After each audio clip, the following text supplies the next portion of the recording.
16 years ago, Lagos, Nigeria. A boy stands in front of a bathroom mirror. He has just watched Triple H's WrestleMania entrance on television. The skull, the smoke, the water spit, and he is replicating it himself at full commitment. His mother is watching from the doorway. He doesn't stop when he notices her. He is testing the gesture from inside it, feeling out how the physical grammar of it works, whether the weight transfer is in the shoulders or the chest, whether the eyes need to be open or closed at the moment of release. This is not imitation. An imitator stops when someone watches. He is doing something different. He is trying to understand how a body becomes a symbol, how a man trains himself to project inevitability before a word has been spoken. He is reverse engineering the performance from the inside. He is 12. He will not set foot in an American arena for another 11 years. The geography between him and the stage he is aiming for is 11 time zones away. He might never make it there in his lifetime. He knows this. He does it anyway. 16 years later, 11,777 strangers in a St. Louis arena will stand up during a commercial break and perform his entrance choreography for an empty stage. I want to tell you about what it takes to close a distance like that. And I want to tell you what happened when he did.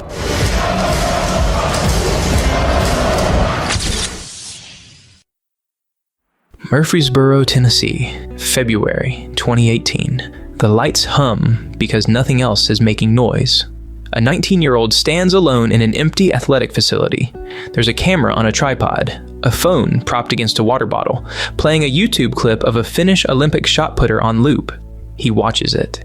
He picks up the sphere, 16 pounds of steel, steps inside a painted circle on the concrete floor, and tries to do what the video showed him.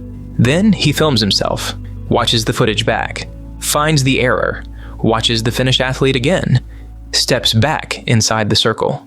He does this for hours. He does this for months. His name is Isaac Odugbeson, and if you're a wrestling fan, you already know where this is going, but I want you to stay with me in this empty gym for a minute. Isaac had crossed the Atlantic on a scholarship to Middle Tennessee State University. The reason he'd packed his bags and left Lagos? The entire justification for the crossing was a dedicated throws coach who had agreed to work with him. Someone who could stand outside the circle and tell him what was going wrong inside it. Weeks after he arrived, that coach left the program. He was 19. The one thing that had made the journey make sense had just walked out the door. Most people go home at that point. He set up a camera. Here's the thing about coaching in the shot put. You need someone standing outside the circle, watching, telling you what you can't see from the inside. He had no one. So he became his own eyes. He filmed every throw, went home and watched frame-by-frame footage of Olympic shot putters, comparing their joint angles and foot placement and hip rotation against his own. Went back and tried to fix what he'd seen. Filmed himself again. By April 2018, at the War Eagle Invitational at Auburn, he threw 18.72 meters and shattered the MTSU school record. He had improved his distance by 3.6 meters in 2 months. He described it afterwards simply, "It feels great to show that with the right tools, I can perform." The right tools were a camera, a phone, a circle painted on concrete that was already there. I cannot stop thinking about that room. The achievement is extraordinary on its own terms. What it reveals about him matters more. When the structure he had flown 4,000 miles to stand inside disappeared, he didn't grieve the absence of it. He built a new one from whatever was in the room. He's been doing this his whole life. The distance between Lagos and the nearest WWE arena is 11 time zones. He grew up inside that distance. His mother, Maria Belle, ran a restaurant and hospitality business in one of the most competitive cities on earth. She knew how to read a room. WWE never toured Africa. When he tried to picture himself inside an arena, the image wouldn't form. So he threw things instead. He enrolled at the University of Lagos in 2016 and won 10 shot put medals his freshman season. His coach used his connections to reach out to American programs.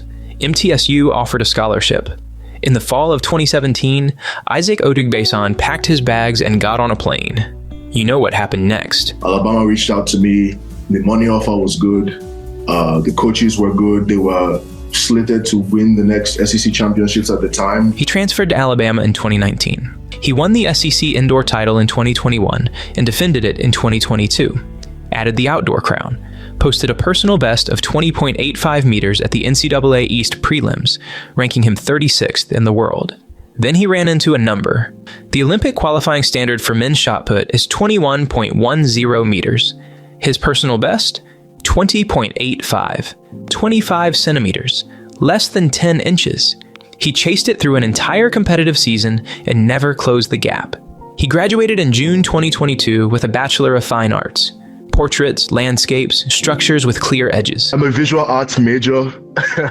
He said he cannot do abstract art. He needs a frame, a boundary, something that tells the creative force where to go. He put down the shot put. He picked up the other dream, the one he'd been aiming at since he was 12. WWE had been watching since August 2021, when he attended a talent tryout in Las Vegas and ranked first overall on their internal evaluation. The contract, but the only problem was I had to go back and finish a year of school. I wasn't done with college yet. And the NIL program was a platform they used to keep in touch with me for the year that I was finishing school, just so at the back end of it, they can still be there and assure me that my contract is still waiting for me. They waited. He reported to the WWE Performance Center in August 2022. On November 18th of that year, he debuted on NXT television as Oba Femi. So it means king, and I feel like I am a king when I step in the ring. He brought the name from home. Nobody in WWE gave it to him. He arrived on day one with a character already completely his, sourced from a tradition thousands of miles away, requiring the audience to come to him rather than the other way around. Then Shawn Michaels took it apart. Michaels runs NXT. He has spent 4 decades thinking about professional wrestling as an art form, and when Femi showed up with elaborately planned match structures and detailed finish sequences, the perfectionist response to a new environment, Michaels threw them out, rewrote the endings, told him the truth. Flawless execution looks like choreography, and choreography destroys belief, and belief is the only currency that matters in this business. Find the beauty in the mistakes. Femi, who had spent years eliminating errors through obsessive self-correction, who had built a camera system to catch his own imprecision. I would come up with these matches and come up with these elaborate finishes and stuff like that. And Shawn would always change it. Had to learn to let mistakes happen, to trust someone else's judgment about where the story was going. Yourself as a tool to make the art come to life and be okay with where it goes. The container doesn't have to be yours to be worth standing inside. He had learned that lesson in Murfreesboro. He learned it again in Orlando. 3 years in NXT. The physicality was never going to be the question. At 6'6" and 290 pounds, moving at a speed that makes your brain do the math wrong, Femi was always going to look the part. The harder thing takes years. Learning how to fill the space between the physical moments. The walk to the ring. The pause before the move. The look across the ring at another human being that tells 20,000 people this is already over before it has started. That is craft. A body cannot do that on its own, no matter how big the body is. He got hated first, before he got feared. Before, reluctantly, against their better judgment, crowds started to admire him.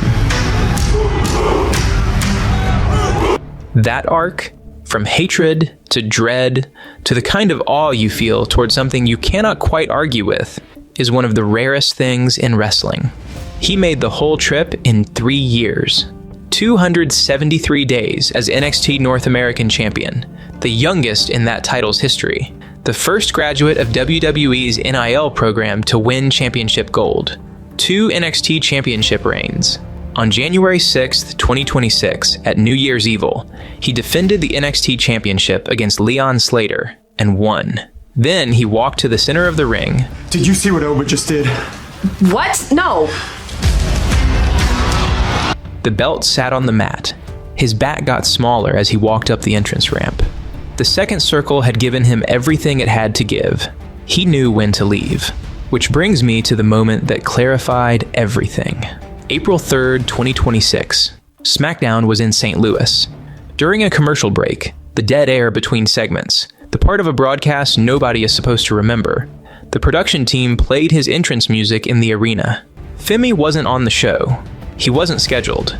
The stage was empty. 11,777 people stood up and performed his entrance choreography. The entrance choreography that he designed himself. Storyboarded in his own notebooks before it ever appeared on television. The same notebooks he had been filling since he was a kid in Lagos. Most people who get handed the label we're about to talk about get consumed by it. WWE has paraded a lot of people through that machine over the years. It hands out the label and then watches to see who it sticks to. Most of the time, it doesn't. The character becomes a symbol before it ever becomes a person to the audience. The connection never forms. You can have all the promotional machinery in the world pointed at you, and the crowd will politely applaud and go home unchanged. What happened in St. Louis was 11,000 strangers performing a choreography for no one, because the character had become something they carried with them on days when he wasn't even booked. The boy in Lagos spent years trying to understand how that happens, how a body becomes a symbol, how a man walks into a room and makes it his before he has spoken a word. He figured it out. But this is the part where I have to pull back. I've been telling you this story like it's Oba Femi's story, and it is, but it's also a story that WWE has told before. You cannot understand what happened at WrestleMania without understanding the ghost standing next to him in the ring. March 2002, the night after WrestleMania 8. He's destroying both bodies!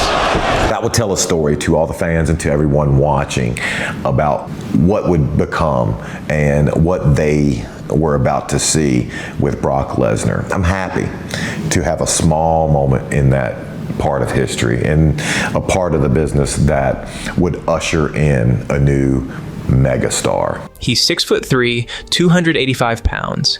He moves with a speed that is physically wrong for his dimensions, the kind of agility that makes your eyes lag slightly behind your brain, because by the time you register what his body is about to do, it has already done it. His name...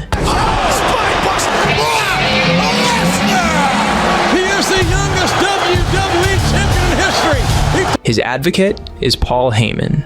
What Heyman understood immediately was that here was a person whose threat did not require performance. At 285 pounds, moving the way he moves, he is dangerous. All Heyman had to do was point him at the right targets. So he fed him legends. Ric Flair, Hulk Hogan, The Rock at SummerSlam 2002, where Lesnar won the WWE Undisputed Championship at 25 years old, the youngest in company history. Each conquest did something specific. A legend in wrestling carries weight, years of the audience's belief, their emotional investment, memories tied to specific moments in their own lives. When someone defeats that legend convincingly, the weight transfers. The audience's emotion has to go somewhere. It goes to the person standing in the ring with the belt. Each conquered legend was a brick. By the end of the year, Brock Lesnar was carrying the accumulated weight of careers he barely had anything to do with. Then, on April 6, 2014, in New Orleans, he became something else again. The Undertaker was 21-0 at WrestleMania. 21 consecutive years. By 2014, the streak was not just a record. It was the closest thing professional wrestling had to genuine mythology, something the audience had watched for so long it had stopped feeling like a storyline and started feeling like a law of nature. The Undertaker wins at WrestleMania. That was just true. The match is not good. Undertaker suffered a concussion early. The pace is off. It was received poorly by critiques. None of that matters. Because when Lesnar hits the third F5 and the referee's hand comes down for the final count, 75,000 people in the Mercedes-Benz Superdome go completely silent. The silence of people who are not sure what reality is anymore.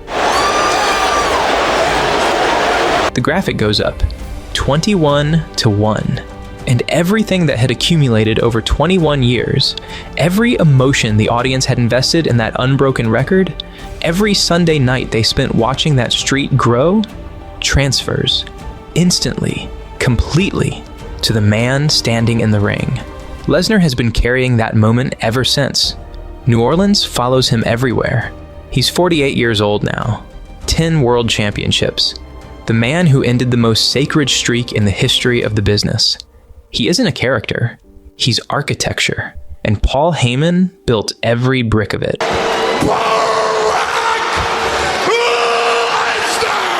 WWE's template for the next generational heavyweight has not changed in 24 years. A legitimate athlete from another sport, physical tools that make the fiction effortless, an advocate who knows how to run the transfer mechanism. Same template in 2002, same template in 2026, same advocate. Femi's background is his own. His character is his own. The Yoruba name, the notebooks, the storyboarded entrance, the cultural identity that requires the global audience to come to him instead of the other way around, none of that fits the template. He is categorically himself. But the institutional logic around him was identical. WWE found an archetype. WWE found someone who filled it. WWE constructed a program with their existing legend to transfer the mythology. They had done this before. They knew how it ended when it worked, and they knew how it ended when it didn't. Heyman knew too, better than anyone alive. He built the legend. He knew every part of the mechanism, and he spent the weeks leading up to WrestleMania doing something very deliberate. He listed names. March 23rd, 2026, TD Garden in Boston. Paul Heyman takes the microphone. He doesn't raise his voice. He lists the men who came before.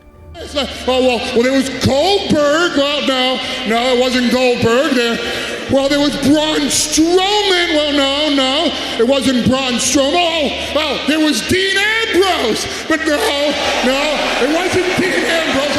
It was Bobby Lashley. But no, it wasn't Bobby Lashley. It wasn't AJ Styles. And it wasn't John Cena. No. The names are facts. All of them absorbed. All of them, by failing to end the legend, made it larger. Heyman has watched this happen from the closest possible vantage point. He built the thing they were failing to end. There is a trap inside the speech that every previous challenger missed. Heyman's list is not a warning, it's a blueprint for how to lose. Every name on it accepted his framing, arrived as a challenger, performed hunger, promised violence. The legend absorbed the violence and grew. To respond to the list is to join the list. The camera finds Femi at ringside. He doesn't move. He stands still and absorbs the list the way you absorb weather. The entire promo is designed to produce a response. What it produces instead is stillness. Heyman's escalation has nowhere to go. The words exhaust themselves against him. Silence from a person who has already settled the question is a different quality of silence than silence from a person who has nothing to say. The arena felt it. Heyman felt it. He built the ghost. Now the ghost was being used as armor against him. On January 31st in Riyadh, Femi entered the Royal Rumble at number 1. Lasted 39 minutes, eliminated 5, was still in the ring when Lesnar entered at 22, and the constant chaos of a Royal Rumble briefly stopped. 25,000 people went quiet. 31 days into his main roster career, standing in front of the most mythologically protected performer in the modern era, he stood there the way you stand in a room that belongs to you. The crowd found its voice again louder than before. Femi described it afterward. A shared read. The sense that what was building shouldn't be wasted in a rumble. A long game pacing decision made with Brock Lesnar, wordlessly, in the middle of a 30-person match. He was 27. He had been studying this grammar since he was 12. On March 16th in San Antonio, hit the fall from grace. Stood over him. That image is a thing people spend decades in this business chasing. The answer to Heyman's question was never going to arrive in a promo. It was already sitting in the footage from St. Louis. 11,000 people performing a choreography for nobody, because the character had become something they carried. The machine can manufacture a monster, a legend, an archetype. It cannot manufacture 11,000 people missing someone who isn't there. 6 days before WrestleMania in Sacramento, they signed the contract. Heyman ran the maneuver that had cracked so many challengers, flattery disguised as respect, designed to make a person swell just enough to crack. Femi cut him off. I am the one, and I know it, they know it, and at WrestleMania, you will know it too. 4 sentences, delivered quietly. the voice of someone describing a condition that already exists.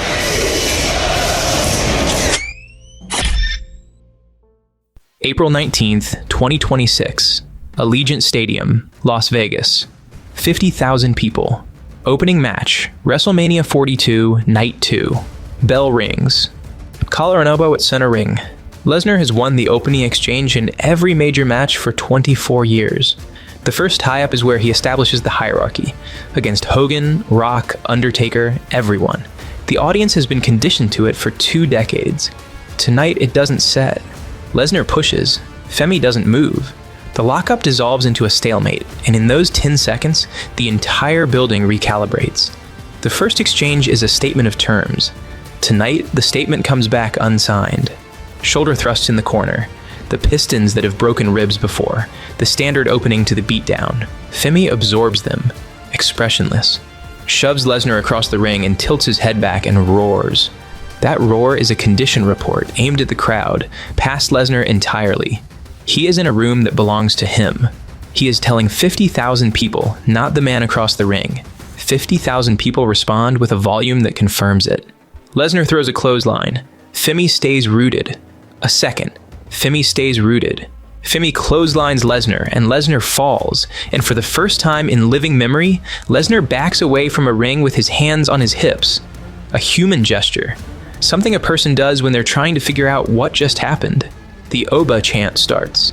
Then Lesnar remembers he has been doing this for 24 years. He pulls Femi out to the floor, drives him into the ring post, the steps. The veteran tax, precise, designed to do one thing, ground him. The rookie has the raw force. The veteran has the geography.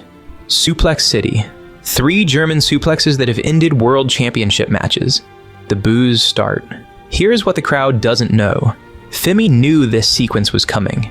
He has been studying Lesnar's match grammar since he understood where it was going, and he needed to reach the other side of it with the rotation intact. In shot put technique, there is a point inside the rotation where the body is at maximum vulnerability. If something breaks down in the chain, the force scatters. The sphere comes off the fingertips with no direction. The discipline teaches you one thing above everything else. Losing the rotation is the only thing that can stop the throw. Femi does not lose the rotation. Intercepting elbow, a second strike, a series of uppercuts that walk Lesnar backward into the corner. Lesnar ducks a strike, scoops Femi onto his shoulder, and throws him down with all the force 24 years of mythology has built into this one specific movement. F5. Oba Femi! Except Femi pops up. This is not just a physical moment. Lesnar has never needed a plan beyond the F5 because the F5 has always worked. His entire psychological framework for 24 years has been built around that move as the conclusion. When Femi stands up, Lesnar is standing in a match he has genuinely never had before. Not a different version of the same match, but a different kind of match entirely. 2 decades of muscle memory suddenly without an ending. Femi seizes him by the throat, chokeslam, drags him up, fall from grace, hook the leg, 1, 2, 3. The fall from grace from Oba Femi to the beast, Brock Lesnar, 4 minutes and 45 seconds. Here's what happens at the moment of release in a shot put throw. The entire body in coordinated rotation, each part handing force to the next, building a current from the ground out through the fingertips. The inner ear is overwhelmed. The visual field blurs. The body executing something too deeply programmed for language, something that lives below thought. And then the left side stops. Deliberately. Violently. The left leg plants and refuses to move, and that chosen arrest is the entire mechanism. All the rotational force has nowhere to go except forward. The stopping is what makes the throw go. The boundary is what makes the force mean anything. The F5 was the left side stopping. Everything Femi had accumulated for 27 years, the bathroom in Lagos, the camera on the tripod in Tennessee, the SEC titles, the 25 centimeters he never closed, the notebooks, the name, the storyboarded entrance, the 3 years in NXT, the empty stage in St. Louis. All of it was rotation. The F5 was the impact that could have broken the chain. He didn't lose the rotation. He popped up. The force released forward. It landed exactly where it was supposed to land. Femi leaves the ring with his arms raised, walks up the ramp, doesn't linger, Most people stand in the ring after the career-making moment and let it happen to them. They've earned the right. Femi walks away because he understands something most people in his position don't. The mythology has already moved. Standing there would be asking for confirmation of something that no longer requires confirming. He has read the room, and the room is telling him the space belongs to someone else now. The lights stay up, the music fades, and Brock Lesnar sits down on the canvas. He reaches down, unfastens the first grappling glove, places it on the mat, the second, then the boots, right, then left, set down carefully in the center of the ring. In every combat sport on Earth, there is one gesture that needs no announcement. A fighter who leaves his equipment in the ring at the end of a career is telling you the war for him is over. 50,000 people recognize it at the same moment. Paul Heyman comes through the ropes. He is weeping openly. A man who has spent 5 decades on camera engineering every visible emotion, now completely stripped of that control. They embrace. Heyman raises Lesnar's arm one last time, and they walk up the entrance ramp together, Lesnar pausing to slap hands with fans at the barricade. Thank you, Brock. The crowd gives it to him. The mythology transfers. Oba Femi is already backstage, and the arena is still singing to the man he beat. That is the version the audience believed. But then, on May 18th, Femi had just finished his entrance when Lesnar appeared behind him. No warning, no announcement. He came from the shadows and struck. Multiple F5s. Open challenge. Rising star. The man who had just been handed the mythology. All of it. Broken open before the crowd even registered what was happening. The retirement had been a con. The boots were a prop. The tears were real, but the ending wasn't, which reframes everything. The mythology didn't transfer cleanly at WrestleMania. Lesnar handed it over, and then reached back and took some of it with him. And Heyman, the man who wept at the top of the ramp in Las Vegas, had known the whole time. The machine didn't finish its work. It set a trap. And on May 18th, it closed. A few hours later, Femi sat in front of the press. Then he spoke. I think tomorrow is a celebration. I think in the coming weeks is the establishment of a new main event player. And I think at the end of the year, the OTC can get some. The voice of somebody describing a condition that already exists. The new circle has already started forming. Which brings us to May 31st, Clash in Italy, the Inalpi Arena, WWE's first premium live event on Italian soil, and the rematch that Heyman had the audacity to pre-sign before Femi was even off the canvas on May 18th. Paul Heyman walked into Adam Pearce's office with Lesnar's signature already on the dotted line. The ball, as Michael Cole noted on Saturday night's main event, was in Femi's court. Femi signed it.